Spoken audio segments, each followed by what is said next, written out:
Hello everyone, welcome to my channel. I hope everyone is having a wonderful day. Before starting the video, please go ahead and hit the subscribe button and give this video a like up. WWE WrestleMania 41 is now in the books. The controversial weekend featured many highs, some lows, and nearly constant intrigue. To say fans have been talking about the two-night premium live event a lot would be a massive understatement. There were several matches throughout NXT Stand and Deliver, WrestleMania Saturday, and WrestleMania Sunday that could be deemed the match of the weekend. One that arguably stole the show was Damian Priest vs. Drew McIntyre in a Sin City street fight. The two powerhouses went to war, using tables and steel chairs to beat down and batter each other. The hard-fought bout was extremely entertaining, but in the end, Drew McIntyre managed to win following a claymore into a steel chair. This loss has to be frustrating for the Archer of Infamy, but now it is time for a reset. With WrestleMania over, what might Priest do? This article will take a look at a handful of directions for Damian following his tough loss at the Show of Shows. Damian Priest turned heel and later joined the Judgment Day in 2022. He then spent the next 2 years in WWE as one of the top villains in the promotion. However, things changed last summer. The Archer of Infamy started to show signs of change. Fans began to rally behind him, and he acted more like a babyface. Then, Finn Balor betrayed him and kicked him out of the Judgment Day, thus cementing Damian as a good guy. Now that he has lost to Drew, however, a heel turn could be the answer. Damian snapping on someone, perhaps R-Truth, and turning heel could reshape his career. From there, it could open up new stories and feuds for him on SmackDown. Braun Strowman is a big man on WWE Friday Night SmackDown. Throughout his career, he has held several titles, including both the Universal Championship and the Raw Tag Team Championship. More importantly, he has consistently been impressive and causes chaos wherever he goes. In the WWE transfer window, both Braun and Damian Priest joined SmackDown. Since their arrival, the two have been united on more than one occasion and appear to have good chemistry together. Following Damian's loss at WrestleMania, he could look to team up with Braun full-time. Together, the duo of big men could dominate the SmackDown tag team ranks. As good as the Street Profits, DIY, Pretty Deadly, and others on the brand are, they'd be unlikely to handle the onslaught of Priest and Strowman. Jacob Fatu is one of the most unpredictable yet incredible WWE stars today. The big man is powerful and explosive, but also unbelievably athletic. He has a lot of charisma and should be a star for years to come. In many ways, Fatu is the total package. The Samoan Werewolf had an amazing WWE WrestleMania. Not only did this show mark his WrestleMania debut, but Fatu challenged for and won the United States Championship by defeating LA Knight on WrestleMania Saturday. Damian Priest losing to Drew McIntyre likely means he won't challenge for the World Heavyweight title anytime soon. Still, he could chase after the United States Championship. Priest vs. Fatu in a high-profile match would be fantastic to witness. Roman Reigns is a legend and a future WWE Hall of Famer. He had one of the longest world title reigns in company history and was the chief figure in the Bloodline saga. His influence on the company's growth can't be overstated.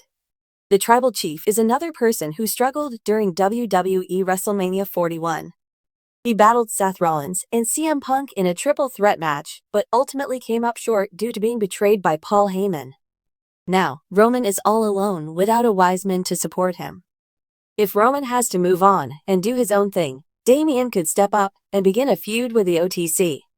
This would be dramatically different from anything either man has done, which would in turn make for some extremely interesting television. He has several years of writing experience on other platforms prior to joining Sportskeeda, where he covered pro wrestling news. On Sportskeeda, Ken does a variety of projects, but is primarily tasked with listicles, trends and features, and live coverage of WWE events. He has interviewed pro wrestling personalities on his Armbars and Sidebars project. He's spoken to both wrestlers and personalities who have been seen in World Wrestling Entertainment, Ring of Honor, TNA Wrestling, and beyond. Ken has been a fan of professional wrestling for as far back as he can remember, long before covering the industry became his profession.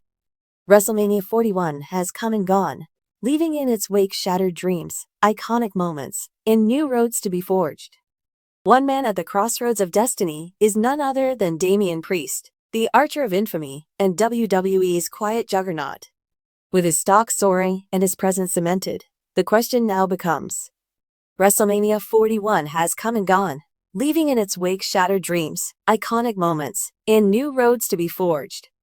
One man at the crossroads of destiny is none other than Damian Priest, the Archer of Infamy and WWE's quiet juggernaut. With his stock soaring and his presence cemented, the question now becomes: where does Damian Priest go from here? Whether he walks out of WrestleMania 41 as world champion, Money in the Bank contract holder, or a force freshly unshackled from the Judgment Day, one thing is certain: his next move could define the rest of his WWE career. Here are 4 creative directions WWE could take with Damian Priest in the wake of WrestleMania 41. If Priest is looking for a war, Gunther is the battlefield. Now that Gunther has established himself as one of the most dominant intercontinental champions in WWE history, and a main event level monster, it only makes sense for the next challenger to be someone with the size, strength, and ruthlessness to match him. Damian Priest fits that mold to perfection. This feud wouldn't need flashy promos or personal vendettas. It could be built around respect, intensity, and pure brutality. Imagine the kind of matches these two could deliver: thunderous slams, punishing strikes, and 2 warriors pushing each other to their absolute limits. In a WWE landscape that's shifting toward realism and athleticism, a feud between Gunther and Priest could become a modern-day classic, a trilogy that cements Priest's place as a top-tier competitor. If Priest wins, he becomes the man who finally put down the ring general. If he loses, he still earns respect in defeat, and perhaps something more valuable: clarity of purpose. WWE loves long-term storytelling, and few stories have been brewing more quietly than the internal tension within the Judgment Day. Damian Priest has played the role of enforcer and muscle for months, watching as Finn Balor and Rhea Ripley seized gold and power while he waited his turn. While he's tasted championship success, there's always been the sense that Priest is second fiddle, a dark knight who's grown tired of taking orders. What if WrestleMania 41 was the last straw? A post-Mania implosion of the Judgment Day could be a powerful moment. Picture this: an argument erupts backstage over leadership, missed opportunities, or betrayal. Priest, perhaps still holding the Money in the Bank briefcase, or having unsuccessfully cashed in, finally snaps. He lays out Finn with a razor's edge through a table. The Purple Empire crumbles. This storyline could dominate the post-Mania season, culminating in a high-stakes match at SummerSlam. Damian Priest versus Finn Balor in a no-disqualification match, Judgment Day's fate hanging in the balance. It's drama. It's violence. It's character evolution. And most importantly, it's Priest finally becoming his own man. Assuming Cody Rhodes retains the undisputed WWE Championship following WrestleMania 41, who's next to challenge the American Nightmare? The crowd loves him. His story's complete. Now he needs monsters to slay. Enter Damian Priest. No longer shackled by Judgment Day politics, Priest could set his sights on Cody. Not out of hatred, but out of ambition. He wants what Cody has: the gold, the spotlight, the throne. This story writes itself. Cody is the hero. Priest is the shadow. While Cody speaks of legacy and destiny, Priest speaks of justice and inevitability. I waited. I bled. I watched. Now it's my turn. WWE could take its time with this feud, stretching it from Money in the Bank through Survivor Series. The promos would be fire. The matches? Epic. And the stakes? Everything. And if Priest dethrones Cody in shocking fashion, WWE has its next main event villain. If Cody prevails, Priest still walks away as a made man, capable of standing toe-to-toe with the face of the company. Here's a different, more emotional path. Let's say Damian Priest fails at WrestleMania 41. Maybe he cashes in Money in the Bank and loses. Maybe he's betrayed by the Judgment Day. Maybe he's simply defeated and lost in the shuffle. Rather than push him immediately into another title scene, WWE could pivot into something deeper. A slow-burn redemption arc. Imagine a post-WrestleMania Priest who's broken. A lone wolf wandering backstage, doubting himself. former allies turn their backs. The audience doesn't know what to make of him until he finds something or someone to fight for again. This path could bring unexpected alliances. What if someone like Sami Zayn or Drew McIntyre tries to help Priest find his way again? Or what if an NXT call-up like Ilja Dragunov becomes his unlikely rival turned partner?